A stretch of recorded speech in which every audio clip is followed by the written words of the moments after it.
안녕하십니까. 에듀온 미친 한국사. 자, 이번 시간에는 우리 2020년 치러졌던 국가직 구급 문제 한번 제가 간단하게 해설 강의해 드리도록 하겠습니다. 일단은요, 우리 문제 2020년 국가직 구급에 대한 전체적인 총평을 하자면 난이도 조절을 매우 잘한 시험이었다라고 보시면 되겠죠. 최근에 이제 우리가 지방직, 국가직 문제들이 조금 쉬워지는 경향이 있다 보니까 약간 난이도 조절에 실패했다는 얘기들을 많이 하거든요. 그렇지만 이번 시험 같은 경우는 어느 정도 조금 공부한 어떤 수험생들이 어느 정도 정도 성과를 얻을 수 있는 그런 시험이 아니었는가 라고 간단하게 총평을 한번 내려보겠습니다. 자, 그러면 어떤 문제들이 좀 어려웠는지 쉬웠는지 이런 것들을 한번 좀 하나하나씩 살펴보면서 제가 정리해 드리도록 하겠습니다. 자, 출발하도록 하겠습니다. 저에 대한 간단한 소개를 하자면 이렇게 제가 지금 현재는 이렇게 강의를 하고 있고요. 간단하게 저의 소개를 여기서 볼 수 있겠습니다. 네. 자, 그럼 1번 문제부터 하나씩 풀어보도록 하겠습니다. 자, 가식의 생활상입니다. 자, 이거 제가 여러분께 이거 수업 시간에도 말씀을 드렸던 부분인데, 일제강점기죠. 30년대. 일제강점기 때, 함경북도 종성군 동간진이라고 나왔죠. 종성군 동간진. 그쵸? 여기서 이제 한반도 최초의 구석기 유적지가 발견이 됐거든요. 근데 일제강점기 아니야. 그쵸? 근데 일본에는 당시에 구석기 유적지가 발견이 안 됐는데 우리나라에서 처음 발견된 거거든요. 근데 우리나라의 식민사관을 계속 강요하고 있던 일본의 입장에서는 우리나라에서 이렇게 먼저 나오는 게 자신들의 입장에서는 그렇게 달갑지가 않거든요. 그래서 제대로 된 연구가 이루어지지 않았다는 거죠.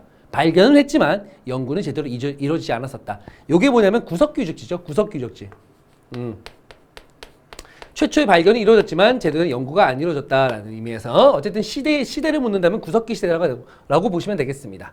반달돌칼이 나온 거는 이거 벼농사니까 그렇죠? 청동기가 되겠죠. 널쩍한 돌갈판에 옥수수를 갈아서 먹었다? 이거는 갈돌과 갈판이네. 신석기 시대가 되겠고요. 사냥이나 물고기 잡이 등을 통해 식량을 얻었다. 그렇죠? 사냥, 채집 등을 통해서 식량을 얻었다는 걸 통해서 구석기란 걸 알 수가 있고요. 영혼 숭배 사상이 나온 건 언제부터입니까? 요거는 이제 신석기 때부터라고 보고 있죠. 영혼 숭배 사상. 그래서 샤머니즘이니 토테미즘이니 이러한 사상들도 같이 나오게 되죠. 그렇죠? 요거는 역시 신석기 때부터. 정답은 몇 번입니까? 3번이 정답이 되겠습니다. 자, 가인물에 대한 설명으로 옳은 것은 이라고 나왔습니다. 가인물은 어떤 인물인지 한번 보겠습니다. 신종 원년에 산호비 만적이 나왔네요. 만적. 그렇죠? 만적. 그리고 만적이 나왔잖아요. 그렇죠? 북산에서 뗄나무를 하다가 공사의 노비들을 모아 모이하기를 우리가 성안에서 본계에서 먼저 가 등을 죽인다라고 나왔는데 다른 내용을 읽을 필요 없어요. 일단 만적이 어떤 인물인지만 여러분들이 우리가 공부만 했다면은 충분히 맞출 수 있는 그런 문제입니다. 키워드거든요. 산호비인데 누구 산호비라고요? 최충원의 산호비랬죠. 그렇죠? 무신집권기 중에서도 최충원의 산호비였던 만적이 당시 신분 해방을 꿈꾸면서 반란을 도모하다가 결국 사전 발각되고 말았습니다. 자, 이 최충원의 산호비였던 만적이 당시 노비들을 모의해서 한 말이 있어요. 뭐냐면 왕후장상의 씨가 따로 있냐. 처음에 했던 게 경계난 이후에 천출 중에서도 재상 자리까지 오르는 사람들이 많았다. 경계난이라는 게 뭐냐면요. 경인년의 난. 그러니까 무신정변하고 당시 무신집권 초기 때 정중부 때 김보당의 난이라고 있거든요. 그 김보당의 난을 계사의 난이라고 그래요. 계사년이라 해서 계사의 난. 그래서 무신정변 김보당의 난. 특히 무신집권기 초기 때 경계난 이후에 천민 출신에서도 재상 자리까지 오르는데 우리라고 못할 게 뭐 있냐 이거죠. 그렇기 때문에 원래부터 말이야 왕후 장상의 씨가 따로 있냐 왕과 제후라든가 장군이라든가 아니면 재상의 씨가 원래부터 따로 있냐라면서 거기에 반발하면서 일으켰던 반란. 그러니까 우리가 최충원이라고 하는 사실을 파악한다면 어렵지 않습니다. 최충원 정방솔직하건 최충원의 아들이었던 최우가 되겠고요. 치안 유지를 위해서 야별초가 나중에 좌별초, 우별초로 나누어지고 몽고 포로로 잡혀갔다가 돌아왔던 신의군들이 합쳐갖고 삼별초가 되죠. 이것도 역시 최우 때라고 보시면 되겠고요. 이방을 제거하고 권력을 장악한 거. 요거는 무신집권 초기입니다. 정중부가 이방 제거했거든요. 여긴 정중부입니다. 정중부. 봉사십조를 올려서 사회개혁을 제시했다. 이게 정답이죠. 최충원은 처음에 봉사 10조, 이민, 적신 이민을 제거하면서 왕에게 뭘 받다 바쳤다? 봉사 10조라고 하는 개혁안을 올렸습니다만은 하다 보니까 자기가 뭐 토지도 장악하지. 토지도 완전히 장악을 했지. 노비들도 확충하지. 굳이 이걸 할 필요가 없는 거죠. 그래서 사실상 그냥 형식적이었고 실질적으로 개혁은 이루어지지 않았습니다. 제시만 했을 뿐이야. 그렇기 때문에 큰 의미는 두지 말자라는 거죠. 그렇죠? 이거는 크게 사회적으로 당시 국가적으로 이게 사실상 뭐 통용되던 개혁안은 아니었다라고 보는 거죠. 어쨌든 이건 최충원이 제안한 건 맞습니다. 자, 그래서 정답은 몇 번입니까? 4번이 정답이 되겠습니다. 자, 3번입니다. 조선 전기문화예요. 정확하게 문제를 정확하게 읽으셔야죠. 뭘까요? 조선 전기문화에 대한 설명으로 옳은 것은 이라고 나왔습니다. 제가 항상 여러분께 말씀드리지만 문제를 정확하게 읽는 게 가장 중요하다라고 했습니다. 알겠죠? 문제를 잘못 읽어가지고 다 오답을 택하는 경우도 종종 제가 많이 봐왔거든요. 자, 1번 같은 경우도 여러분들이 잘 모를 거예요. 그렇죠? 어휘하다. 공부하셨던 분들까지는 알겠지만 좀 국어를 열심히 공부하신 분들도 아실 수 있는데 잘 모르시는 분도 있어요. 근데 이게 언제냐면 17세기입니다. 저는 후기예요. 10세기 유몽인이라는 분이 저작권에 돌아다니는 이거는 떠돌아다니는 이야기들을 모아서 야담 형식으로 정리한 게 바로 어우야담입니다. 요거 모른다면 세모를 좀 해두시면 괜찮아요. 그렇죠? 모른다면은 자, 두 번째 유서로 불리는 백과사전. 아하, 자. 백과사전이라고 하는 건 언제부터 나올까요? 조선 후기부터 나옵니다. 후기부터 나와요. 그러니까 이게 뭐냐면 하나의 우리가 최초의 실학의 효시라고 불리는 책이 하나 있죠. 실학의 효시라고 불리는 책. 이수광의 지복유설. 그 다음에 한백겸의 동국지리지인데 제가 수업 시간에 이런 표현을 많이 씁니다. 어떻게 얘기를 하냐면 조선 전기 때까지만 하더라도 이게 뭐냐면 책 하나에 주제 하나라고요. 그러니까 책 하나의 테마가 하나씩이었는데 조선 후기가 되면서 점차 하나의 책에 여러 가지 테마를 싣는단 말이죠. 이런 형태의 책을 뭐라고 할까요? 백과사전이라는 표현을 쓰죠. 그렇죠? 그게 이제 광해군 때 작성되었던 광해군 때 편찬되었던 이수광의 지복유설이 그 최초의 효시예요. 백과사전의 효시고 그 다음부터 이제 여러 가지 이제 백과사전 책들이 나오죠. 뭐 성호 이익 선생의 성호사설이라든가 아니면은 이덕무의 청장관 전서라든가 아니면 이규경의 오주연 문장전 상고라든가 하는 이런 다양한 류의 백과사전들이 나옵니다. 게다가 심지어 영조 때에는 국가 차원에서 백과사전도 만들었죠. 동국문헌비고라고 하는 역시 한국학 백과사전 책을 정부 차원에서 또 이게 편찬하기도 했다라는 거. 이런 것들은 언제 나온대요? 조선 후기 때 나온다고요. 알겠죠? 조선 후기 때 나온다. 전기가 아닙니다. 3번 동문선. 요거 동문선은 우리 문화의 독특성. 성종 때죠. 고려가 아니죠. 조선 성종 때 서거정 등이 편찬했던 책입니다. 한 당의 글, 우리나라의 글은 한 당의 글도 아니요. 송과 원의 글도 아니다. 그러니까 중국과의 글과는 다르다 이거야.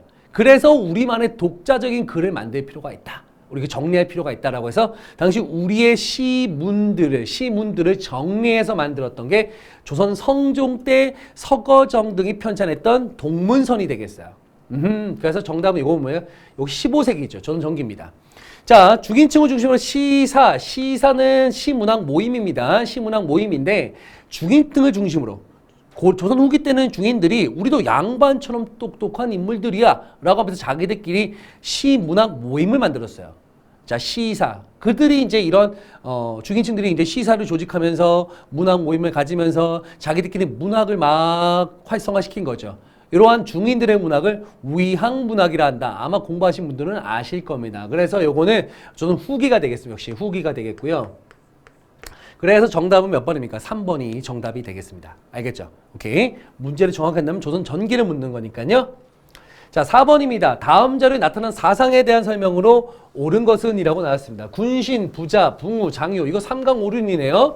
인간의 본성에 부여된 것으로 천지를 통하는 만고불변의 이치이고 위에 존재하는 것으로서 도가 됩니다. 자, 배, 수레, 군사, 농사, 기계가 국민에게 편리하고 나라에 이롭게 하는 것은 외형적인 것으로 기가 됩니다. 자, 이런 것들이죠. 군사, 수레, 그릇 기자야. 이게 기술적인 것들이 조금 들어가는 거죠. 신이 변혁을 깨우고자 하는 것은 기지, 도가 아닙니다. 라는 거죠. 도는 그대로 지키되, 그쵸? 정신이야, 정신. 우리의 정신, 동양의 사상, 이런 것들은 그대로 지켜야 되는 거죠. 하지만, 이런 것들, 그쵸? 그릇, 기자. 이런 것들이 수레, 배, 군사 이런 거 아니겠습니까? 이런 것들은 우리가 받아들여야 된다. 변혁을 꾀야 된다는 거죠. 야, 보통 이런 것들은 우리가 잘 나오는 거죠. 여러분들 아마 공부하셨으면 잘 알 거예요. 이런 것들을 동도서기라고 하죠. 동도서기론이라고 합니다. 우리의 정신은 지키되, 제도도 지키되, 서양의 이로운 것들만 받아들이자라는 동도서기의 입장이 바로 이제 요게 문항에 나와 있는 사료의 전체적인 의미라고 보시면 되겠고요. 자, 보겠습니다. 1번 외양일체론. 외양일체론은 외놈이나 양놈이 똑같다. 이거는 뭐예요? 이거는 최익현이란 분이 이제 말씀하셨던 건데, 이거는 이런 분들은 위정척사라고 하죠. 이분들은 그냥 무조건 외놈 거든 서양 거든 다 싫은 거야. 그쵸? 그건 아니야. 다 받아들일 게 안 되는 거야. 모든 거. 바른 것은 지키고 사악한 것은 배척하자는 위정척사입니다. 다 싫다 이거죠. 요거는 그래도 받아들이자는 얘기잖아. 어디? 서양의 이런 것들은 받아들이자. 이거는 아무것도 안 된다라는 거고요. 근대 문물 사용의 사상적 기반이 됐다. 그쵸? 근대 문물. 우리는 이제 근대 개화 사상을 하면서 동도 서기적 입장에서 개화 정책을 펼쳤거든요. 그쵸? 요런 것들 맞습니다. 갑신정변 주도 세력의 견해를 대변했다. 자, 물론 이것도 개화입니다. 개화지만 이 동도 서기 입장하고 달라요. 자, 우리가 갑신정변 때의 주도 세력들을 보통 급진개화파라고 합니다. 자, 흔히 개화당이라고 부르기도 했죠. 당시 용어로는 개화당이라고 불렀는데 이들은요, 동도 서기가 아니죠. 이들은 뭘까? 문명개화입니다. 문명개화론. 굳이 이 동도 서기의 입장과 같이 좀 대비해서 말씀드리자면 서도서기. 아이 그들 것도 정신이라든가 제도도 받아들이고 이런 것도 받아들이고 다 받아들이자는 입장이 갑신정변 때 입장이에요. 이 갑신정변 주도 세력이 아까 급진개화파를 했잖아요. 이들과 약간 약간의 정치적인 약간 경쟁을 벌였던 온건개화파들이 동도서기적 입장이었죠. 그러니까 이거는 이분들은 문명개화. 좀 더 쉽게 표현하자면 서도서기라고 했습니다. 우등한 사회가 열등한 사회를 지배하는 것이 당연하다. 자, 우등한 사회가 열등한 사회를 지배한다. 그렇기 때문에 열등한 사회에서는 힘을 키워야 돼. 그렇죠? 힘을 키워야 됩니다. 라는 게 뭐냐? 사회 진화론이죠. 사회 진화론.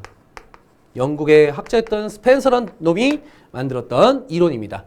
바로 이제 식민 지배를 정당화하게 만든 이론이었었죠. 요거는 이제 우리나라에서 당시 1904년부터 국내에서 벌어졌던 애국개몽 운동의 일환이고 그 실력 양성 운동의 어떤 그런 하나의 사상적 토대로서 이제 사회시설이 이용되었다라는 거 보시면 되겠습니다. 정답은 그래서 몇 번? 2번이 정답이 되겠습니다.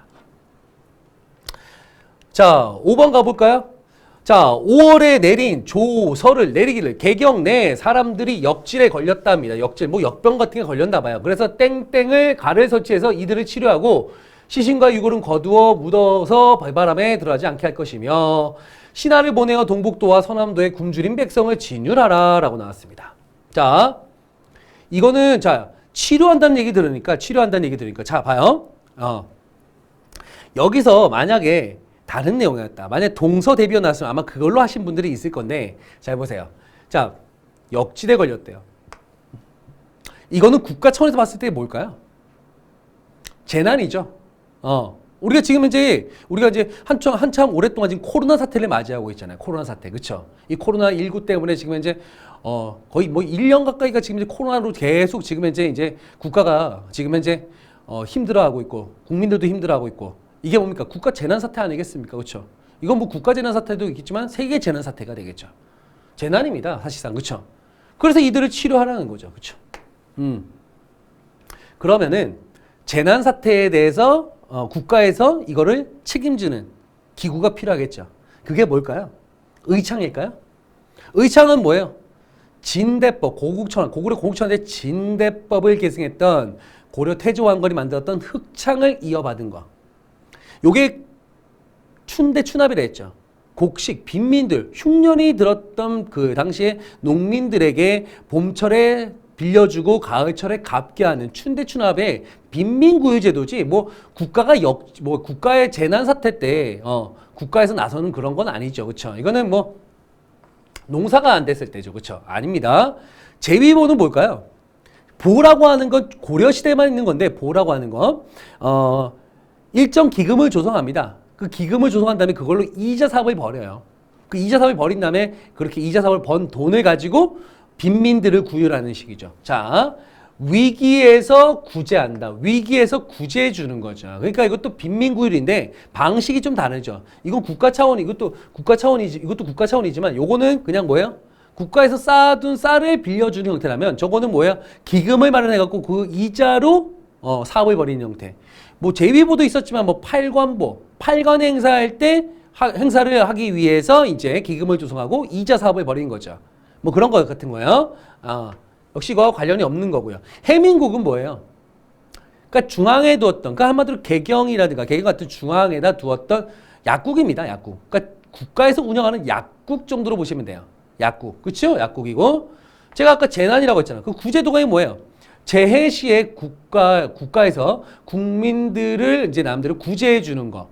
재난시. 제가 방금 뭐라 했어요? 역지는 뭐라 했습니까? 국가 재난이라는 표현을 써야 됩니다. 그러니까 요게 정답은 4번이 정답이 되는 거예요. 알겠죠? 4번이 정답이 됩니다. 정답은 4번인데 어렵다라면 어려울 수 있는데 제가 이거 수업 시간에도 많이 말씀을 드렸습니다. 뭐 이렇게 국가 재난, 이렇게 뭐 역병이라든가 아니면 뭐 우리가 흔히 뭐 지진이라든가 이런 거 발생했을 때 아니면 수해가 발생했을 때 뭐 국가에서 이런 것들을 치료해주기도 하고 도와주기도 하는 이런 형태가 구제도감 또는 구급도감이 있거든요. 고려 중기 때 예종 때 이게 설치됐던 거예요. 고려 중기 때 예종 때 설치됐던 건데 이러한 재해 시에 국가에서 만든 거 알겠죠? 지금으로 치면 뭐 재해 대책위원회 뭐 이렇게 생각하시면 될 것 같습니다. 아시겠죠? 정답 4번이고요. 다음 6번 가보겠습니다. 장수왕이 군사 3만을 거느리고 백제를 침공해서 왕도인 이 지역을 함락시켜서 계로왕을 살해하고 남녀 8,000명들을 사로잡아 갔다. 이 지역이 어떤 지역이냐라고 했을 때 우리가 뭐 뻔히 알잖아요. 어디가 함락됐어요? 그때는 백제 수도인 한성 함락. 지금의 서울이 있잖아요. 서울. 그렇죠? 지금의 서울 지역. 한성 함락됐다. 지금의 서울 지역입니다. 그러면 이 지역에 대한 설명을 옳은 것은 망이망소의 난은 우리가 잘 알잖아요. 그렇죠? 무신집권기 때 당시 정중부가 권력을 잡았을 때 공주 명학소에서 그러니까 공주 지역이죠. 지금의 공주, 웅진, 옛 지명은 웅진. 자, 고려 문종 때 남경. 자, 우리가 고려에 삼경이 있죠. 고려 승경. 고려의 수도인 개경이 있고요. 그렇죠? 그 다음에 개경만큼 중요시했던 서경이 있습니다. 그렇죠? 지금의 평양 지역이죠. 그리고는 뭐였냐면 동경이 있었어요. 동경은 지금의 경주 지역인데 경주 지역이 이제 옛 영화를 읽고 점차 쇠퇴가자 나중에 남경 길지설에 따라서 남경이 진짜 풍수적으로 봤을 때 명당입니다. 해서 남경 길지설에 따라서 동경이 이제 남경으로 이제 남경이 이제 새로운 삼경 중에 하나로 승격되게 된 거죠. 그렇죠? 이런 거 봤을 때 요때 남경에 대해서 제가 말씀드린 이거 서울이라고 제가 항상 서울이다 매번 말씀드렸거든요. 정답은 몇 번? 2번이 정답이 되겠죠. 2번. 보조국사 준하리 수선사 결사. 이거는 순천에 있는 송강사입니다. 어디라고요? 순천. 전라남도 순천 지역에 있는 송강사입니다. 태조가 북진전의 전쟁기지는 뭐예요? 여기잖아. 서경이잖아. 서경. 그쵸? 서경. 지금의 굳이 지명을 말씀드리자면 평양이 되겠고요. 여기가 서경이니까 서경은 지금의 평양. 옛날 고구려 때도 평양이었었죠. 정답은 몇 번입니까? 2번이 정답이 되겠습니다. 자, 7번입니다. 다음 사건이 일어난 왕의 재위기간입니다. 왕을 묻는데 그들 조선군은 비상한 용기를 가지고 응전하면서 그죠? 맞서 싸우면서 성벽에 올라 뭐래요? 미군에게 돌을 던졌다라고 나왔습니다. 미군에게 돌을 던졌다. 창칼로 상대하는데 창칼이 없는 병사들은 맨손으로 흙을 지어 적군 눈에 뿌렸다. 제가 수업 시간에도 이런 말씀 드렸어요. 우리나라는 항상 칼이 없거나 그 다음에 창이 없거나 화살이 없으면 뭘 던진다고? 돌을 던진다고. 항상 이 돌을 던지는 이런 습성이 몸에 배어 있어요. 그래서 놀이 중에서도 우리 전통놀이 중에서 비석이라는 거 있잖아요. 비석. 돌 던져갖고 돌을 넘어뜨리는. 이런 것처럼 우리는 약간의 돌을 던지는 이런 문화인데 돌이 만약 없으면 흙을 던져버립니다. 이게 제가 이걸 수업 시간에 이렇게 수업 시간에 이제 언급한 내용이거든요. 자, 보시면은 모든 것을 각오하고 한 걸음 한 걸음 다가가는 적군에게 죽겨 싸우다 마침내 총에 맞아 죽거나 물에 빠져 죽었다. 자, 우리가 미군하고 싸운 거. 자, 봐요. 우리가 전근대 때 미군과 이렇게 전쟁을 벌인 게 있을까요? 여러분들 미군과 우리가 전쟁을 벌였다. 어떤 사건입니까? 유일무이한 사건. 뭐가 있죠? 신미양요 아니겠습니까? 그렇죠? 딱 봐도 신미양요예요. 그쵸? 없어요, 다른 사건이. 자, 만약에 이게 정확히 모르겠다. 미군인데도 내가 모르겠다 싶으면은 여러분들 보세요. 그리고 이게 왕의 제위관이야. 그쵸? 이 왕의 제위관인데, 자, 1번 볼게요. 일단 모르겠거든. 만약에 사료를 모른다. 저는 바로 사료가 어떤 사료인지 알죠. 근데 사료를 모르겠거든. 선지부터 한번 보는 습관도 괜찮아요.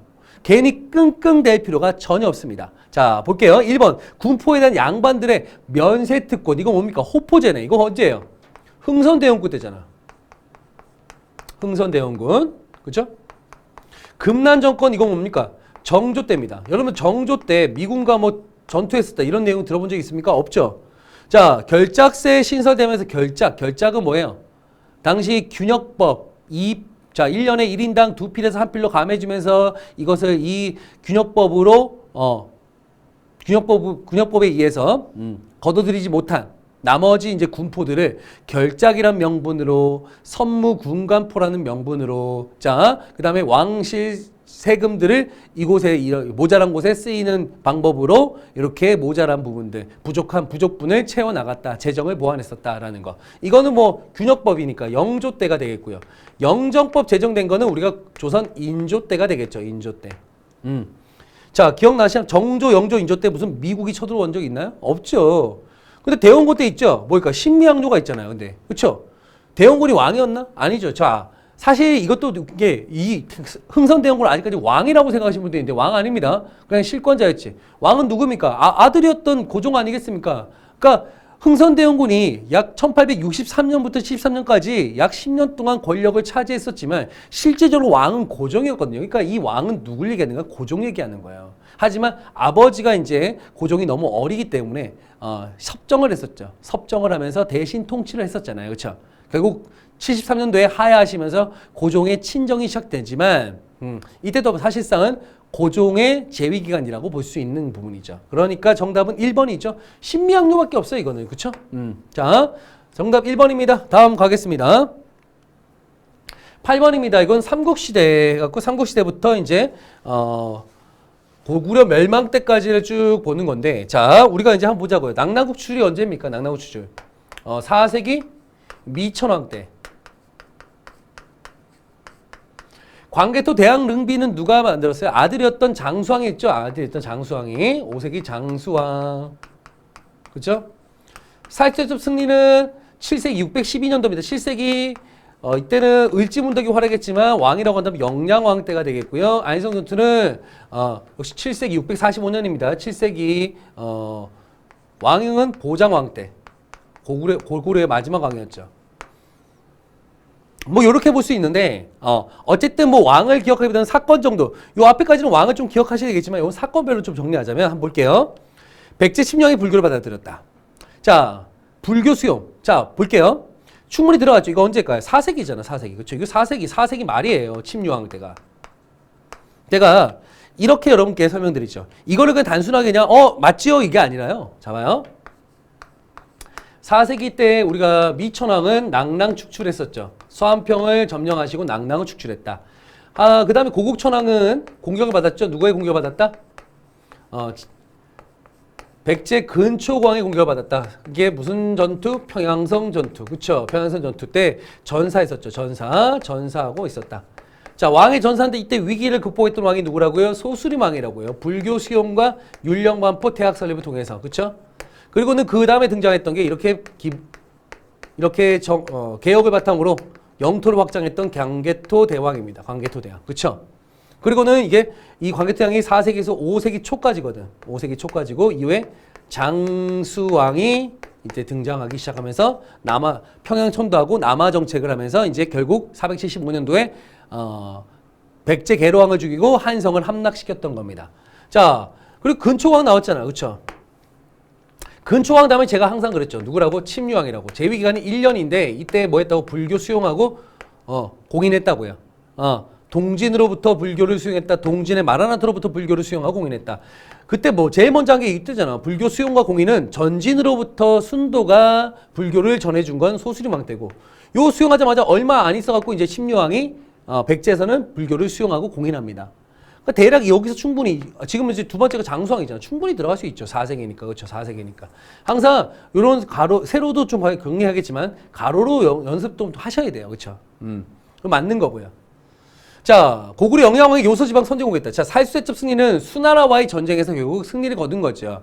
근데 수나라가 589년도에 통일을 한 다음에 중국을 통일한 다음에 고구려를 공격할 준비 태세를 갖춰요. 그렇죠? 그러자 먼저 영양왕이 뭐 했습니까? 선제 공격 먼저 때렸다라고 했잖아요. 수나라 공격에 맞서 갖고 미리 선제 공격했었다.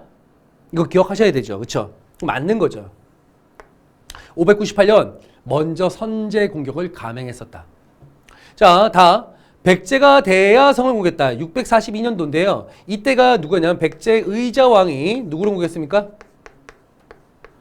신라 선덕여왕을 공격했거든요. 요 안성전투는 당나라와의 전쟁에서 승리했던 건데 이때는 양만춘의 활약도 있었지만 이때 실권자가 누굽니까? 고구려 실권자가 연개소문이었죠. 연개소문인데 요 사이에 살수대첩 승리 이후에 당과의 전쟁을 준비하면서 천리장성 쌓았고 천리장성 쌓다가 쌓는데 당시 왕이었던 영류왕이란 왕이 당에 대해서 약간 온건한 조직을 펼치자 여기에 반발했던 연개소문이 귀족들의 군사력을 모아서 결국 영류왕을 쫓아내고 결국은 보장왕을 세우는 쿠데타를 일으켰다. 이게 연개소문의 정변이라고 했습니다. 자, 그러면서 실권자가 누가 올라섰다? 대망리지로서 당시 연개소문이 실권자가 됐습니다.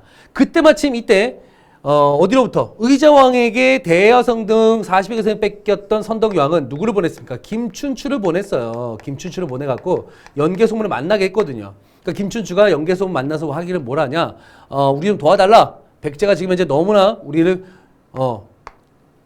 계속해서 우리를 공격하고 있으니 신라가 위험에 빠졌으니 우리를 도와달라라고 한 거죠. 그러자 이때 당시 고구려 실권자였던 연개소문이 하는 얘기가 너희가 뺏어갔던 진흥한테 뺏어갔던 한강역을 돌려준다면 그럴 의향이 있다라고 하면서 이제 신라와 협상을 하려고 했는데 결국 김춘추가 거기에 반대했고 결국은 협상은 결렬되고 말았었죠. 그리고 난 다음에 당의 침을 막아냈던 안성전투가 있는 겁니다. 이게 정확하게 한다면 645년도고요. 이때 의자왕이 공격했던 시기는 642년도 상황이에요. 뭐 연도를 기억하라는 게 아니고요. 이때쯤에 김춘추가 건너가서 뭐했다? 연개소문이 정변을 일으킨 다음에 건너가서 도움을 요청하기도 했었다. 하지만 연개소문과 의견이 맞지 않았고 이때 당시 김춘추가 어떻게 했다? 예, 감금되는 상황이었죠. 감금됐다가 탈출은 했습니다만은 자 그리고는 당의 침을 받았던 게 안성전투였다. 그리고 승리를 거뒀다라는 겁니다. 됐나요? 오케이. 자, 3번이 조금 헷갈린다 할지라도 4번 볼게요. 매서성에서 당구. 이거는 나당전쟁이잖아. 나당전쟁은 언제예요? 고구려 멸망 후에 그 다음에 고구려 부흥운동이 실시됐죠. 그러면서 신라는 이때부터 고구려 부흥군을 지원하면서 누구랑 같이? 그 다음에 백제 유민과 함께 뭘 했다? 당나라와 전쟁을 벌이는 나당전쟁을 벌였다. 나당전쟁?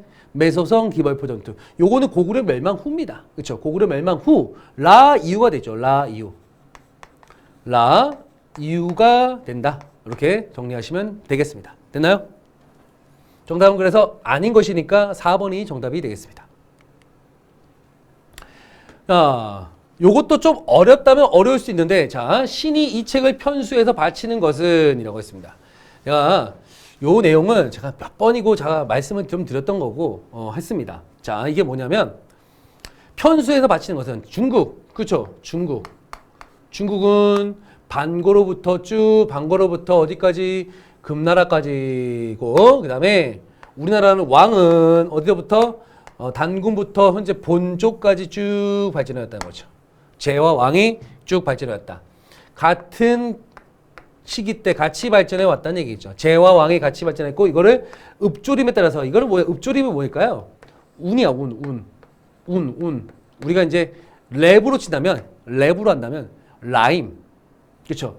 5원, 7원, 7자씩, 5자씩 이런 식으로 운율에 따라서 7원 시로 그다음에 5원 율시로 따진 거죠. 5원 율시로. 운율시로 만든 거예요. 운율시로. 그러니까 운율시로 기록한 거죠. 요게 바로 제왕 운기가 되겠습니다. 여긴 반고로부터 금구까지, 여기는 단군부터 현재 본조, 현재 왕조까지 이거를 읍조림으로써 운율시로 기록한 거. 제왕운기. 요거 언제입니까? 고려 말, 고려 후기 원간석기 때 충렬왕이죠. 원간석기 충렬왕 때 이승유가 이제 우리의 자주성을 회복하고자 이제 중국의 역사, 우리 역사를 어떻게 한다? 같은 선상에서 바라봤다. 그래서 이 책 서문에 이렇게 나왔잖아요. 요동 별유천지.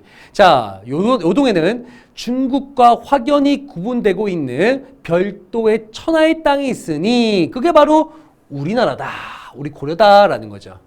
그러니까 그만큼 당시 우리 역사의 자주성을 강조했던 책이라고 보시면 되겠습니다. 지금 방금 전에 뭘 했습니까? 고려말 충렬왕 때 원간석기죠. 이때 이승유가 지은 책이다. 원간석기 중국어 급여되는 우리 역사의 독자성을 강조했다. 그러니까 이게 정답이 되겠죠. 그렇죠? 요게 정답이 되겠습니다. 성략주 유교사관의 대표적인 인물은 이재현이라는 사람이 있었던, 이분은 충선왕 때 주로 원나라학자들하고 만건당에서 이제 원나라학자들과 교류했던 인물인데, 이분이 쓴 성리학적 역사관에 입각해서 쓴 책 사략이라는 책은 공민왕 때 편찬되었던 책이거든요. 요거 사략이라는 책이고요. 국왕, 훈신, 사림이 서로 합의해서 그러니까 훈신은 아마도 훈구들 같아요. 그 다음에 사림이 합의해서 통사세계를 통사니까 전 역사를 정리한 거죠. 통사는 우리의 당시까지의 모든 역사를 정리한 거야. 모든 시대의 역사들. 단군부터 고려말까지 정리한 거. 이거는 성종 때 서거정 등이 역시 주도해갖고 썼던 동국통감이라는 책입니다. 왕명으로부터 단군조선에서 고려말까지 역사를 노래 형식. 이런 형식은 좋죠. 노래 형식인데, 요건 세종 때, 이건 여러분들이 사실은 이 책은 우리가 기억할 필요는 없어요. 근데 적긴 하겠습니다. 뭐냐면, 동국세년가라는 책이 있어요. 동국세년가인데, 아마 여러분들 이거 처음 들어보신 책 분들이 많을 겁니다. 그쵸?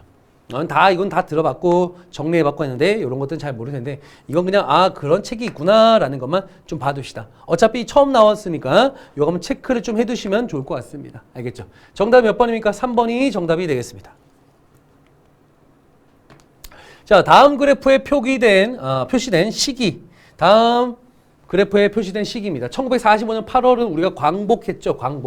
광복한 그 해 그 달입니다. 그때부터 언제까지? 1946년 초까지, 46년 1월까지, 식료품, 연료, 곡물의 어떤 물가 지수를 딱 보고 있는, 물가 지수가 어때요? 어마어마하게 뛰고 있죠. 계속 뛰고 있는 상황입니다. 계속 올라가고 있는 거예요.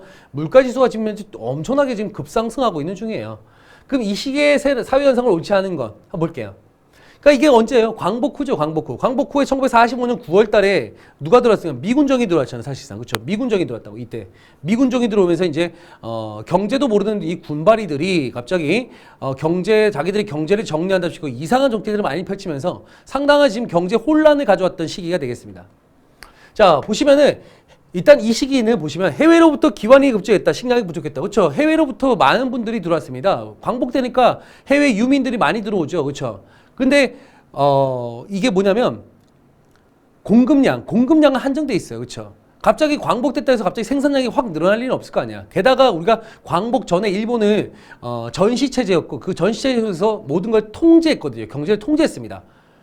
전쟁에서는요, 경제가 지금처럼 뭐 자유주의 경제, 아니 자본주의 시장 경제에 갈 수가 없어요. 통제 경제였거든. 통제 경제였다가 이제 광복이 딱 됐는데, 갑자기 이민자들이 막 들어온 거죠.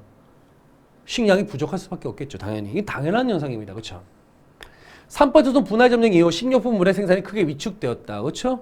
통제 경제 속에서 갑자기 군바리들이 갑자기 자본주의하면서 식료품을 했는데 생산이 당연히 공급량은 딸리는데, 그렇죠? 공급량은 딸리는데 수요는 많아졌잖아요. 인구는 증가해요. 왜냐면 당시 해외 유민들이 급증했고, 그때 게다가 기존에 있었던 분들이 이제 광복이니까 이제 인구가 막 증가하는 거죠. 사랑이 막 샘솟으면서 이렇게 이제 또 인구가 증가하는 모습 보입니다. 당연히 식료품에 있어서 엄청나게 생산이 위축될 수밖에 없는 상황이죠. 게다가 일본이 다 공장 버리고 왔잖아. 제대로 운영이 안 되는 거니까. 그렇죠? 게다가 미군정이 재정 적자를 메우기 위해서 화폐를 과도하게 받다. 그렇죠? 그때 이 경제도 모르는 것들이, 군바리들이 갑자기 돈이 없으니까 그냥 화폐를 찍어낸 거예요. 화폐를 그냥 함부로 막 찍어내면 안 됩니다. 함부로 안 찍어내면 안 되면, 왜냐면 화폐 가치가 떨어져요. 화폐를 찍어내면 시중에 화폐가 엄청 풀리잖아요. 그러다 보니까 당연히 가격, 그쵸. 각종 뭐 공산품이든지 식료품이든지 가격은 당연히 상승할 수밖에 없습니다. 과도하게 발행하고 결국 엄청 상승을 갖고 왔는데 이 상승이 1946년, 47년 되잖아요. 어느 정도 됐냐면, 한 600배 이상 뜁니다. 예. 물가 지수가 600배 이상 뛰어요. 그러니까 600배 정도, 100원짜리가 6만 원 정도의 가격에 살 수 있는 정도로. 그만큼 지금 화폐 가치가 엄청 떨어진 거죠. 그렇죠? 물가 가치는 올라가고 맞는 거죠. 자, 어려운 문제긴 한데, 자, 뭐야? 미국 수집제 폐지, 토지개혁 실시 등을 주한 대규모 시위가 이 대구 폭동인데 언제 발생했냐면요. 이거 1946년도 1월 이후에요. 46년 한 9월부터 본격적으로 이제 이런 폭동들이 발생합니다. 미국 수집제 이런 것들은 1946년 1월이 아니고 한 9월 정도쯤부터 이런 토지개혁 실시, 왜냐면 46년 한 2월 달쯤부터 이제 북한 쪽에서도 이제 뭐 하냐면 토지개혁 하거든요. 그러니까 북한 쪽에 하는데 우리라고 왜 안 하냐 하면서 이제 북한 쪽에 맞서고 토지개혁 하자. 게다가 이제 곡식이 부족하니까 그 당시 미군정에서 일단은 미국을 이제 줘야 되니까 미국 수집령이라고 하는 걸 내립니다. 이게 46년 후반때부터 이제 발생했던 거야. 후반때. 46년 후반때. 그러니까 이게 시기적으로 46년 1월까지가 안 맞는다는 얘기죠. 그래서 이 문제는 좀 난이도가 좀 어려운 문제다. 라고 볼 수 있는 부분들. 조금 이런 것들을 생각하면서 푼다면은 이런 것들을 이제 맞춘 수험생분들이 이제 합격에 좀 가까이 갈 수가 있다. 한국사에서는 그렇게 보는 거죠. 알겠죠? 자, 그럼 잠깐만요. 요거 지운 다음에 다시 11번부터 시작하도록 하겠습니다. 네, 그럼 11번 문제부터 보도록 하겠습니다. 자, 밑줄 친 왕의 제의관에 있어서는 사실로 옳은 것이라고 나왔죠. 뭐 자주 나온 사료입니다. 보시면요, 뭐 여러 군현에서 공락과 부세를 바치지 않으니 창고가 비었다. 나라의 쓰임이 궁핍해졌다. 왕의 사실을 몰래 독촉하자. 이로 말미암아 곳곳에 도적이 벌떼처럼 일어났다. 제가 맨날 강조하는 거예요. 그 중에서 원종 에노가 사벌주에서 운고에서 반란을 일으켰다. 이건 뭐 신라 하대죠. 신라 하대였고 신라 하대 중에서 거의 말기쯤 최악의 상황이 있었던 시기가 뭡니까? 진성여왕 때였죠. 진성여왕 때. 진성여왕 때의 모습을 우리가 체크할 수 있으면 되겠다. 이 진성여왕 때는 당시에 육두품이었던 최치원이 귀국을 해갖고 시무 10여조라는 제여관을 제시했지만 진성여왕은 수용하려고 했지만 진골들의 반발로 결국은 이제 받아들여지지 않았었고요. 그렇죠? 그러면서 원종 애노에 난 적고적의 난 등의 밀란들이 전국 곳곳에서 발생했었고 거기에 이제 또 하나가 이제 진성여왕 때 있었던 일이라고 한다면 각관 위용과 대구화상이 뭐였다? 향가집이라고 할 수 있는, 현존하지는 않지만 가장 오래된 향가집이라 할 수 있는 3대목을 편찬하였다. 가장 오래된 건 아니지만 3대목이라는 향가집을 만들기도 했었다. 간행하기도 했었다. 그런 정도 우리가 체크하시면 될 것 같습니다. 시기라고 한다면 이때 최추원이 시무 10여조를 건의했다. 이렇게 하고 정답이 되면 되겠고요. 발해의 망은 926년입니다. 926년 거의 신라 말이 상황이고 이건 아니에요. 국학 설치했다라고 하는 거 이거는 신문학 때죠. 장보의 건에 따라 청해진 설치했다. 굳이 왕을 언급하자면 흥덕왕이라는 왕이고요. 이거는 9세기 초 때 상황입니다. 이거 역시 이때는 아니어야 되겠어요. 9세기 말이거든요. 어쨌든 시기로 안 맞고 우리가 진성령 하면 우리가 조금은 언급한 내용들이 종종 있거든요. 충분히 정답에 가까이 할 수 있다. 이렇게 보시면 되겠습니다. 독도가 대한민국 영토임을 알 수 있는 자료로 옳은 것은 이라고 나왔습니다. 자, 이건요. 되게 어려운 듯 하죠. 그쵸? 여러분들 어렵게 느껴질 거야. 아마 은주시청학기라든가 삼국 접양주라든가 태종과 지령문이라든가 요거는 이제 1887년 이거든요. 이런 것들이 있는데 그 다음에 일본의 시마네온 고시. 자, 한번 볼게요. 넷 중에서 분명히 하나만 아니네? 세 개는 맞다는 얘기고 하나만 아닌 거네요. 근데 이것도 딱 아닌 게 보였어요. 저는 딱 보여요. 왜?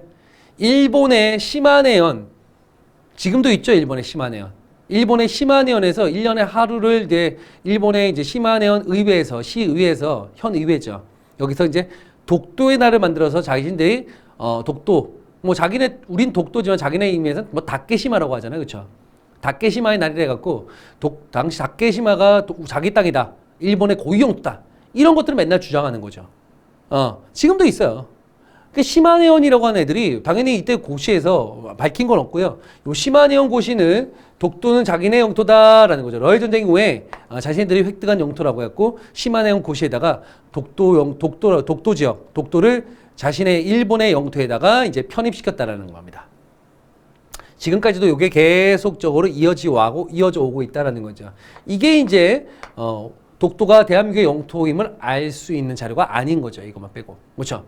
나머지는 이거는 언제 나왔냐면 1676년도 이렇게 했고 1885년도, 1905년도인데 이거는 언제요?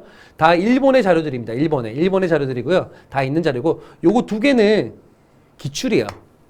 우리 지방직 시험에 그대로 나온 적이 있어요. 비슷한 내용으로 출제됐었던 기출 내용입니다.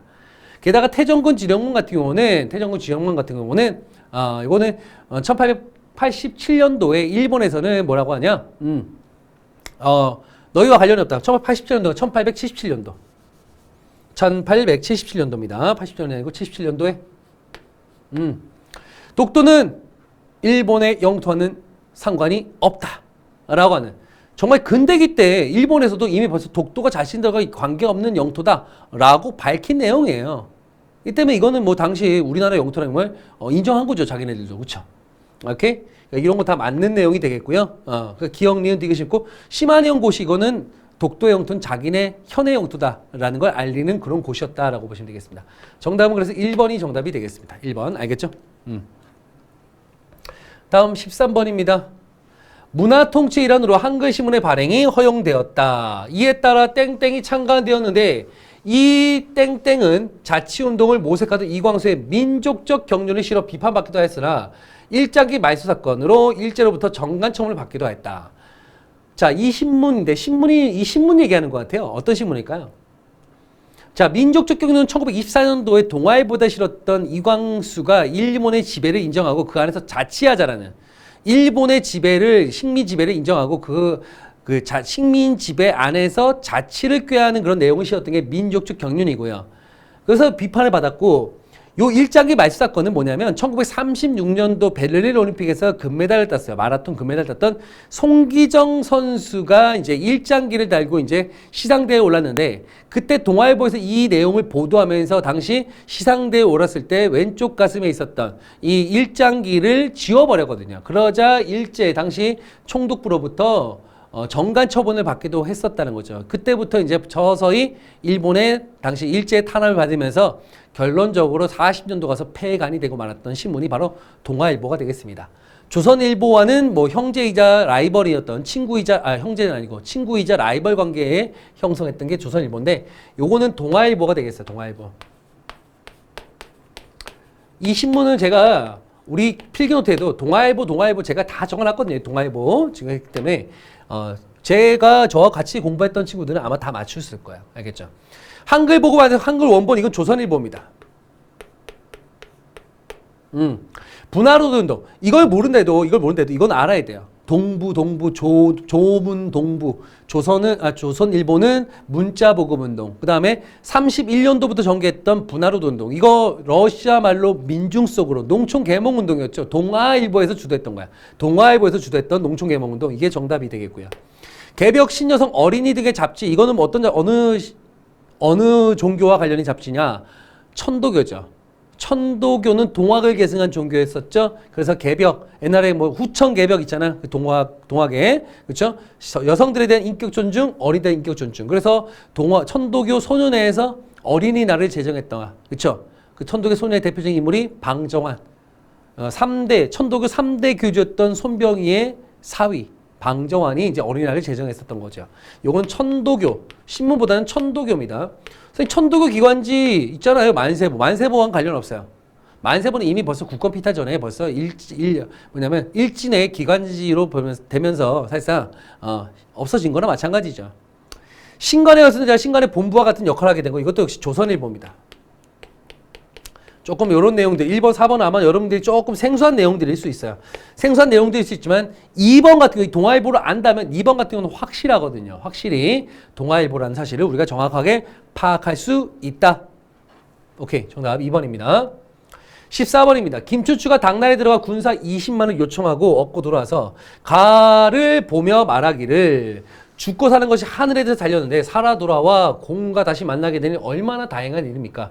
공과 만나게 됐다니까 왕은 아닌 것 같네요. 그렇죠? 어떤 인물인데 이에 가가 대답하기를 저는 나라의 위엄과 신령함에 의지해서 2차례 백제와 크게 싸워 20성을 빼앗고 3만여 명을 죽이거나 사로잡았습니다. 어허, 이분이 뭔가 전장터에 나가갖고 백제군하고 싸웠던 것 같네요. 그리고 품석 부부의 유골이 고향으로 되돌아왔으니 천만다행입니다. 라는 천행입니다. 라고 하는 요 내용을 보니까 김춘추와 뭔가 가까운 것 같고 당시 백제에 나가서 싸웠던 것들을 통해서 아마 신라의 장수 정도로 우리가 어느 정도 유추할 수 있는데 누굴까요? 뭐 유추할 수 있다면 이분밖에 없겠죠. 김유신. 그쵸? 김유신이 되겠다. 황산벌에서, 그쵸? 황산벌의 계백. 맞서 나온 관창은 아니겠지만, 김유신. 당시 백제의, 일단, 백제 장수였던 계백 장군하고 황산벌, 지금의 논산 지역입니다. 여기서 이제 싸웠다. 결국 이후에 사비성이 함락됐죠. 그쵸? 이때 삼국통일의 어떤 첫 물꼬를 텄던 김유신입니다. 화랑이 지켜 세소고개, 이거는 진평왕이라는 왕 때 원광이라는 승려죠. 세소고개, 화랑도의 이녀, 사군, 이충, 사친, 이효, 교우, 이신, 임전, 무택, 살생, 유택이라고 하는 5개 조항 계율을 정리하셨던 분이고, 진덕여왕의 뒤를 이어서 신라왕으로, 진덕여왕은 성골의 마지막 왕으로서 이후에 최초의 진고 출신의 왕이 나온 게 이게 김춘추죠. 무열왕이 되겠어요. 김춘추가 스스로에게 말하진 않겠죠. 그렇죠? 이번 무열왕이 되겠죠. 4번 당에서 수기활동을 하다가 부대 총관이 되어서 신라로 돌아왔다. 자, 4번은 사실 이거 아마 이 내용을 자세하게 언급하신 선생님은 아무도 없을 거예요. 근데 이건 누구냐면 김인문이라고 김춘추 아들입니다. 둘째 아들이죠. 첫째 아들은 이제 문무왕이 되었고 문무왕이 왕이 되고 다음에 무열왕의 아들이 문무왕이지 않습니까? 그 문무왕의 동생이 김인문입니다. 당나라에 가서 부대 총관이 되었고 신라로 돌아오기도 했었다는 거죠. 나중에 결국은 그때 누구예요? 문무왕 때 강수란 인물이 부대 총관이 돼갖고 이제 거기 당나라에 있었는데 인문이를 석방해서 청하옵니다라는 청방 인문표 이런 걸 작성하기도 했었거든요. 자, 정답은 몇 번? 1번. 자, 15번입니다. 가나 신분증에 대한 설명으로 옳지 않은 것. 신분과 관련된 문제입니다. 한번 볼까요? 오래도록 막혀 있으면 반드시 터 놓아야 하고 원하는 쌓이면 반드시 풀어야 하는 것이 하늘의 이치인데 가와 나에게 벼슬길이 막히게 된 것은 우리나라의 편벽된 일로 이제 몇백 년이 되었다. 가는 다행히 조정에 큰 성덕을 입어 문가는 승문원, 무가는 선정관에 임명되어 있다. 그런데도 우리들 나는 홀로 이 은혜를 입지 못하니 어찌 탄식자 없겠는가. 지금 신분증 얘기하고 있잖아요. 가 신분증은 그래도 뭔가 그 조정의 성덕을 얻어갖고 뭔가 진출한 것 같은데 나는 여전히 진출한 은혜를 입지 못하는 상황이야. 자, 이거 우리가 유추할 수 있어요. 공부를 하다 보면 유추할 수 있습니다. 자, 어떤 신분증일까요? 가는 중인층 가운데서도 어디 쪽? 서울층들. 서울 계층들은 결국 이제 정부를 향해서 정부를 대상으로 해서 그쵸. 소통운동을 벌였고, 그 다음에 허통운동, 통청운동 이런 걸 벌였다. 그쵸. 통청운동을 벌였고, 결국은 서울들은 남들 성공한 케이스라고 제가 항상 말씀드렸습니다. 하지만 요 서울의 신분 상승 운동에 자극을 받아갖고, 요 중인층들도, 서울층의 어떤 운동에 자극받아서 같이 허통운동, 통청운동을 전개했지만 이들은 실패했죠. 그래도 얘네들 아버지는 양반인데 니들은 아니잖아. 이런 거죠. 가는 서울이고 나는 중인이에요. 제가 이거 항상 말씀을 드렸습니다. 성공이다 실패다. 가의 신분상승은 나에게 자극을 줬다. 방금 전에 말씀드렸던 내용이고요. 가는 수차례 걸친 집단 상교통에 관직 지율의 제한을 없애줄 것을 요청했다. 그렇죠? 서울 출신들도 원래는 이제 안 됐거든요. 특히 이제 성종 때, 전 성종 때는 경국대전에다가 아예 문과응시를 아예 제한해 버렸어요. 그러니까 아예 문과와 관련된 부서에는 올라갈 수가 없습니다. 그 다음에 당연히 고위급 관리로는 될 수가 없는 상황이죠. 그래서 계속적으로 통청운동을 벌인다라가 영조 말기 때의 서울 중에 한 명이 이제 이런 문과 자리, 문신으로서 문반으로서 이제 남들 자리에 올라선 거죠. 그러자 정조 때는 구장과 검서관에 서울 출신들을 검서관으로 등용했죠. 그때 대표적인 인물이 유득공, 박제가, 이덕무 같은 인물들이 있었다. 그러다가 철종 때 신해 허통을 통해서 드디어 이제 서울 출신들도 청요직까지 진출하는 그런 쾌거가 쾌거를 마련하게 됩니다. 그러자 중인층들도 우리도 해갖고 했지만 니들은 아니지 라면서 이들의 진출은 막았다라는 거죠. 맞는 거고요. 나에 해당하니 물론 정조 때 규정과 검사가 등용돼 유득공 박제가 이동. 나가 아니고 가죠. 가. 방금 전에 제가 말씀드렸던 부분 있잖아요. 그렇죠. 가고요. 나는 주로 기술직에 종사하면서 축적한 재산과 탄탄한 실무경을 바탕으로 신분상등을 추구했다. 그렇죠? 이 중위층들은 어떤 분들입니까? 잡과를 통해서 주로 진술했던 기술관들이에요. 주로 기술관들이 많았죠. 물론 기술관 플러스에다가 뭐 향리라다가 서리 뭐 이런 분들이 있습니다. 기술관이라면은 우리가 뭐야? 잡과 시험을 통해서 이제 관직에 진출하신 분들 뭐 있어요? 역과, 통역관, 역과, 그 다음에 법률관, 율과, 그 다음에 의과, 의관들, 그쵸? 그 다음에 음향과, 청문관들. 이런 분들이 보통 기술관이라 불렀던 거예요. 당시 그 기술이거든요. 그 기술관이라 불렀다가, 그 중에 역관 같은 경우는 어때요? 청나라 사신으로 왔다 갔다 하면 과정에서 새로운 문물들을 가져왔고, 그것들이 이제 하나의 개화사상에 영향을 끼쳤고, 그쵸? 하나의 신분 상승을 추구하는 그런데 이제 그런 자신들의 어떤 능력을 이용했다라고 볼 수가 있는 거죠. 이것도 맞는 겁니다. 그래서 아닌 거 고르는 거는 정답은 몇 번? 3번이 정답이 되겠네요. 그렇죠? 사람은 곧 하늘이라 사람은 평등한 차별이 없나니 사람이 귀천을 나누면 하늘은 거스르는 것이다. 우리 도인은 차별 없애고 선사의 뜻을 받들어 생활을 바란다. 사람이 곧 하늘이다. 딱 봐도 알겠죠? 인내천입니다. 인내천. 사람은 곧 하늘이다. 우리가 뭐 이거는 너무나 많이 봤을 거예요. 아마 공부하신 분들이. 인내천. 사람이 즉 하늘입니다. 평등합니다. 평등 사상을 갖고 있는 이런 평등 사상을 내포하고 있는 이게 뭘까요? 동학이라는 종교였죠. 동학. 1860년 경주 잠반이었던 최재우가 창시했던 하나의 서학에 반대했다 해서 동학이라는 이름을 줬던 종교입니다. 순조주기 직후. 자, 순조주기 직후 대탄하고 뭐예요? 이건 천주교박해잖아. 뭐일까요? 신유박해. 이거는 천주교 관련된 내용입니다. 이 사상을 바탕으로 동경대전과 용담유사. 그쵸? 이거 대표적인 교리 아니겠습니까? 저 최재우가 혹세무민으로 처형당하자 이후에 2대 교주였던 최시영이 교리를 정비했었고 교단을 정비했었죠. 교리로서 동경대전 용담유사 편찬했던 거 알고 있죠. 자, 이 사상을 근거로 몰락한 양반의 지위 아래 평안도에서 나는 이건 홍경래난인데 이건 홍경래난이죠. 홍경래난은 그냥 지역 차별에 반발해서 이렇게 뜻 아니지 동학의 때문에 아니에요. 그러니까 이게 동학이 세도 정치기 말기 때, 세종시 때 이때 창시됐다고 해갖고 이게 꼭 세도기 때 밀란하고 연결되는 거 아닙니다. 이건 그냥 뭐예요? 하나의 사상인 거고 이런 건 아닙니다. 그냥 알겠죠? 단순한 거 아닙니다. 굳이 그리고 시기라자면 이게 60년인데 시기도 안 맞아요. 이 사람을 근거로 단성에서 했던 놈이 오늘 진주리였다. 단성에서 시작됐고 그게 진주 밀란이 이어졌고 이게 전국적 봉기로 일어났죠. 이게 전주구 봉기, 전국적 봉기로 발생했던 게 임술 농민 봉기. 이것도 역시 동학과는 직접적인 관계가 없다. 이때 농민 봉기는 뭐 때문에요? 삼정의 문란 때문이거든. 세금제도 이런 것들 그런 문란 때문에 발생한 거지 동학을 막 끄들었다 아니에요. 동학을 가지고 해서 민들과 규합한 건 동학농민운동 근대기 때 동학농민운동밖에 없습니다. 아시겠죠? 오케이. 정답은 몇 번입니까? 2번이 정답이 되겠죠. 답을 찾는 건 쉽습니다. 자 17번 우리나라 경제 성장 과정인데요. 자 최근에 우리 이거 현대사 경제 문제가 지금 이번에 2개가 나왔네요. 그렇죠? 수출 100억 불 달러 달성은 1977년이고요. 2차 석유파동은 1978년부터 해서 79년 정도, 그러니까 1970년대 말에 발생했던 2차 오일 쇼크가 되겠습니다. 이 오일 쇼크가 결국 YH 무역의 부도를 이끌어냈고 그 YH 무역 사건이 결국 유신체제를 붕괴를 일으켰던 11.6 사건의 하나의 그 시초가 되었다라고 볼 수가 있는 거고. 요 경제개발 5개년 경제협력개발기구 이걸 뭐라 그럽니까? OECD라고 하죠. OECD는 김영삼 정부 때 96년도 김영삼 정부 때 가입을 하게 됩니다. 그러니까 대략적으로 70년대 말부터 김영삼 정부 때까지의 어떤 내용, 그 사이에 들어갈 수 있는 내용이 무엇이냐라는 겁니다. 자, 볼게요.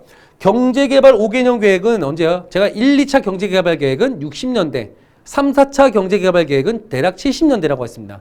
그러니까 3차니까 언제일까요? 70년대 초가 되겠죠. 그렇죠? 72년부터 76년까지입니다. 대략. 알겠죠? 대략 그때입니다. 72년부터 76년. 그러니까 여기에 들어갈 수가 없는 거죠. 그렇죠? 저금리 저유가 이거는 전두환 정부 때요. 그렇죠? 이때가 아직까지 뭐예요? 박정희 정부, 이때는 김영삼 정부죠. 이 두 사이엔 전두환 정부하고 누가 들어갑니까? 노태우 정부가 들어가겠죠. 특히 80년 중반부터 저유가, 저달러, 저금리, 3조 호황으로서 우리나라가 엄청나게 경제 성장을 이뤘던 80년대 중반부터의 모습입니다. 요게 정답이죠. 3조 호황. 베트남 파병 시작했고 브라운 각서가 1966년거든요. 1966년. 브라운 각서. 베트남 파병을 약속하면서 미국으로부터 국군 현대화 계획과 더불어 차관을 들어올 수 있는 명목을 마련했던 각서가 브라운 각서. 일본과 대일청구 문제를 협의하고 한일 기본조약. 한일 기본조약은 1965년도에 맺은 거죠. 그러니까 아직까지 이때가 하고는 훨씬 더 전이다라는 거. 전이다. 알겠죠? 오케이. 정답은 뭐 충분히 2번에 귀결시킬 수 있습니다. 자, 18번입니다. 다음 법령이 실시된 기간 묻습니다. 다음 법령이 실시된 기간에 있었던 사실로 옳은 것은 자, 1조 보시면은 사유재산 부인할 목적으로 결사를 조직하거나 그러니까 이렇게 나오죠. 제가 매번 가지고 나라 체제를 변혁하거나 사유재산 부인할 목적. 이거 딱 뭘까요? 원래는 이 법조항이 바로 이 조항이 뭐냐? 치안 유지법이 되겠죠. 1925년도에 제정되었던 치안유지법. 야, 치안유지법은 원래 일본에서도 있었던 법령인데 이걸 이제 우리나라 식민지도 우리나라에도 적용시킨 거예요. 내용이 뭐냐? 지금 이 내용인데 이게 원래 누굴 어떤 조직과 어떤 인물들을 탄압하기 위해서 만든 거예요. 그 사회주의자들을 탄압하기 위해서 만든 거예요. 자, 봐요. 그 사회주의자들은 기존에 있었던 당시 일본도 자본주의 아니겠습니까? 당시 자본주의, 그렇죠? 그 자본주의를 부정하는 거잖아요. 사회주의가. 사회주의는 자본주의를 부정하는 하나의 제도거든요. 체제예요. 제도라는 게 체제입니다. 사회주의 같은 경우는 기존의 자본주의 체제를 무너뜨리는 거잖아. 그래서 자본주의 입장에서 봤을 때는 이 사회주의가 국채를 변혁하는 거예요. 국가 체제를 변혁시키려고 하는 거고, 사회주의에서는 뭘까요? 다 국유화시키는 거죠. 인민에게 모든 재산을 다 동등하게 그들에게 주고 국유화시키는 거. 그런 차원에서 사유재산을 부정하고 있잖아요. 그래서 원래는 사회주의자들과 사회주의 조직들을 탄압하기 위해서 만든 법이었는데 이거를 이제 일제에서는 이걸 폭넓게 적용한 거야. 사회주의도 탄압하지만 또 뭐야? 우리 독립운동가들, 그렇죠? 그게 사회주의든 민족주의든 간에 독립운동하는 그런 독립운동가들, 독립운동 조직들을 탄압하기 위해서 이게 만든 게 바로 치안유지법. 제가 이거 항상 시기를 좀 봐두셔야 된다. 정확한 시기라고 하는 건 이때 근대기 때는 연도를 의미합니다. 알겠죠? 이거 기억해야 된다라고 그죠. 그런 사람들을 뭐 한 거야? 가입한 자, 결사 조직한 자는 10년 이하의 징역 또는 금고에 처한다. 이게 치안유지법이 되겠죠. 치안유지법. 그러니까 1925년부터 이거 언제까지 적용됐을까? 광복때까지. 광복때까지. 물론 여기에 추가적인 건 있습니다. 추가적인 건 뭐 이런 게 있어요. 조선 사상범 보호관찰령. 그러니까 치안유지법이 10년이잖아요. 그렇죠? 10년이니까 10년 뒤에는 분명히 풀려날 거란 말이죠. 그렇죠? 그러니까 풀려날 거니까 그들을 뭐 한 거야? 보호한다. 보호한다. 계속 감시하는 거죠. 감시하는 거. 감시 차원에서 이제 보호관찰령이라는 이름으로 여기 치안유지법으로 검거된 사람들을 계속적으로 계속 뒤에도 계속 뭐 하기 위한 거? 감시하기 위한 거. 자, 거기다가 플러스 또 뭐가 있냐? 조선 사상법 예방구금령이라는 것도 있어요. 야, 이건 뭐냐면 정말 웃긴 거죠. 미리 구금하는 거야. 뭔가 낌새가 이상하다 싶으면은 뭔가 좀 약간 미리 사전 그런 거 없이 사전에 미리 어떤 그런 죄를 저지르지 않았다 할지라도 미리 구금시킬 수 있는 거. 요게 예방구금령이에요. 이게 41년도에 했던 거. 독특하죠? 그렇죠? 하지만 이건 다 기본적인 법은 치안주지법이 그대로 유지된 상태에서 가는 겁니다. 알겠죠? 42년도에 우리 기억나시나 모르겠네. 조선어학회 사건이라고. 그렇죠? 이거는 당시 조선어학회는 한글 연구인데 당시 총독부에서 뭐라고 하냐? 어문연구, 한글 연구라는 탈을 쓰고 국채를 변혁한다 라고 해갖고 치안유지법으로 한글 단체를 검거합니다. 그러니까 42년도까지 계속 있었던 거예요. 계속 존재하고 있던 거죠. 광복 때까지. 알겠죠? 자, 태영령은요 언제일까요? 1912년. 12년 태영령. 이때는 10년대 태영령. 그렇죠? 경성제국대학은요 1924년도 당시 우리의 밀립대학 설립운동을 무마한 차원에서. 물산장려운동은 1920년부터 22년까지 해갖고 요때 평양에서부터 시작합니다. 평양부터 시작하니까 20년대 초반에 시작합니다. 알겠죠? 요건 학도지원병제는 1943년도에 전쟁터에 우리 학도병들도 우리 학생들도 끌고 간 거예요. 44년. 내가 아까 뭐랬습니까? 치안주의법 계속 광복 때까지 계속 지속적으로 유지된다. 추가적인 건 있을 수 있지만 치안주의법은 그대로 그 근간은 계속 유지해 간다라는 거죠. 그 정답은 몇 번입니까? 4번이 정답이 되겠습니다. 자, 19번입니다. 황해도 봉사한 사람 이극천은 향전 때문에 투서하여 그의 알력이 있는 사람들을 무고하였는데 내용을 말할 수 없는 문제에 저촉되었다. 자, 여기서 키워드는 뭘까요? 향전입니다. 향전. 향촌에서 전쟁입니다. 뭐냐면 자, 기존에 있었던 구양들이 있죠. 기존에 있던 기성 양반들입니다. 원래 양반. 그런데 이제 그 후기 때는 경제가 이항법 발전하고 새롭게 이제 경제가 발전하면서 생산량이 증대하면서 그 중에서 농민들 아니면 상인층 중에서 주로 농민층이죠. 주로 이제 향촌 사회는 농민층 중에서 돈 좀 있으신 분들, 그분들이 이제 양반직을 사거나 뭐 족보를 위조하거나 족보를 매입하거나 하는 식으로 해갖고 새롭게 양반직에 오릅니다. 그 기존의 양반들하고 새로운 양반들이 있는데 당시에는 누가 있냐? 여기 어디? 지방에는 수령들이 있죠. 수령. 그리고 향리들이 있죠. 그런데 여기 있던 신앙들과 이 수령들은요 친해요. 왜? 아이 구양들은 원래 잘 말 안 듣는 말이죠. 그렇죠? 얘네들은 근데 돈은 많은데 애들이 멍청하기 때문에 수령 말 잘 들어요. 그래서 수령이 이때는 뭐 했냐면요. 향약을 주관했고요. 이거 향약 주관한 건 언제예요? 이거 정조 때 향약을 주관하겠습니다. 원래 양반들이 하던 건데 수령이 주관하겠어요. 게다가 서원도 정리하니까 양반들의 힘이 원래 기존에 있던 양반들의 힘이 줄어듭니다. 요거는 정조 때, 요거는 영조 때. 이거 제가 요게 먼저 써야 되는데 요게 1번이고 요게 2번이죠. 이런 식으로 기존의 양반들, 기성 양반들의 힘을 약화시켜 나가는데 그마저 수령은 신앙에게 뭘 준다? 너희들이 그러면 유양소도 니들이 장악할래? 그래서 유양소가 이제 신앙들이 장악하게 된 거죠. 그러면서 이제 수령한테 잘 보이려고 이때 이 유양소는 더 이상 지방의회 기능이 아니라 뭐다? 수령에게 얼만큼 더 많은 세금을 갖다 주기 위한 부세 자문기구로 전락하게 된 거죠. 맨날 수령한테 가서 딸랑딸랑 거리는 거예요. 그러니까 사실상 이 구양들은요, 이제는 향촌 사회에서의 그들의 지위가 사실상 소멸되고 있는 거예요. 그러니까 이제 그전까지는 군현이라고 하는 큰 테두리 안에서 이제 자신들의 영향력을 행사했는데 이제는 어디로 들어갑니까? 군현 안에서도 이제 여기서 영향력이 이제 없는 거야. 이제 영향력이 얘네들 다 뺏긴 거예요. 그러니까 어디로 들어갑니까? 촌락으로 쑥 들어간 거죠. 그러면서 뭘 만들어? 동성마을, 동족마을 만드는 거예요. 그리고 여기서 동약을 실시하는 겁니다. 이제는 이곳에서 향약이 아닌 이곳에 동약을 실시하고 이제는 이곳에서의 어떤 선연을 제사하기보다는 뭘 한다? 그냥 문중을 제사 지냅니다. 그리고 남자가 나가는 순간 우리 집안이 무너질 수 있어요. 그 여자가 들어오기 시작하는 거야. 이걸 뭐라 그래? 시집살이. 그쵸? 시집살이. 남자가 없으면 양자를 드리기도 합니다. 됐나요? 그리고 이제는 그들의 범위가 이제 향촌이 아닌 무슨 단위? 촌락 단위로 그들의 영향력이 줄어들기 시작한다라는 거죠. 자, 이런 것들을 제가 수업 시간에 다 언급했는데 이러한 것들을 여러분들이 이해하시면서 정리한다면 알 수 있습니다. 향전역에서 수령의 권한이 강화되었다. 그렇죠? 다 강화시켜 놓은 다음에 한 거예요. 신양측은 수령과 그를 보좌하는 향리측과 결탁했다. 결탁했잖아. 그렇죠? 결탁했다. 그렇지? 수령은 경제소, 유황소를 연결해 지방 통치를 강화했다. 자, 경제소는 이미 없어졌습니다. 경제소는 이미 없어졌고요. 경제소는 없고 유황소를 연결해 지방 통치를 강화했다. 연결한 거, 유황소와 연결한 건 맞아요. 수령이 유황소에서 연결해갖고 지방 통치를 강화한 거잖아. 경제소는 아닙니다. 경제소.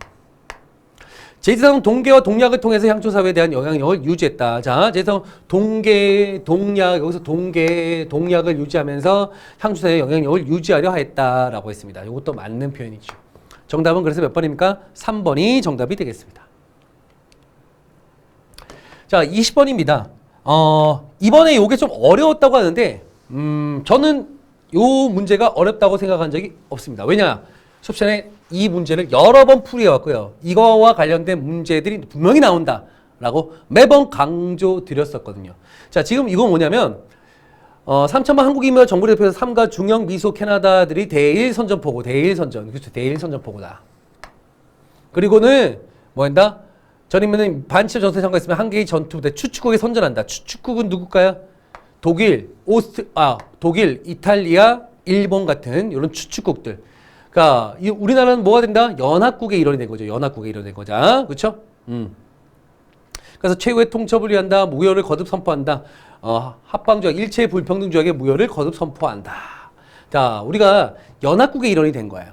자, 그러면 이후의 사실을 옳지 않은 것인데, 제가 이거 순서할 때마다 항상 이렇게 얘기했습니다. 일단은 충칭에 정착해갖고 이미 한국 독립당 만들었죠. 한국 독립당 만들어 한국 독립 창립식을 합니다. 한국 독립당. 요게 사실상 임시정부라고 했습니다. 충칭 임시정부라고 했어요. 이게 언제라고요? 그 다음에 같이 했던 게 한국 독립군, 한국 광복군, 지청천을 사령관을 한국 광복군 창립. 과 동시에 이때쯤에 뭐 했다? 4차 개헌. 김구를 주석으로 하는 주석제. 요게 40년이에요. 언제라고요? 1940년. 그리고 41년도에 일단 조소왕의 삼균주의.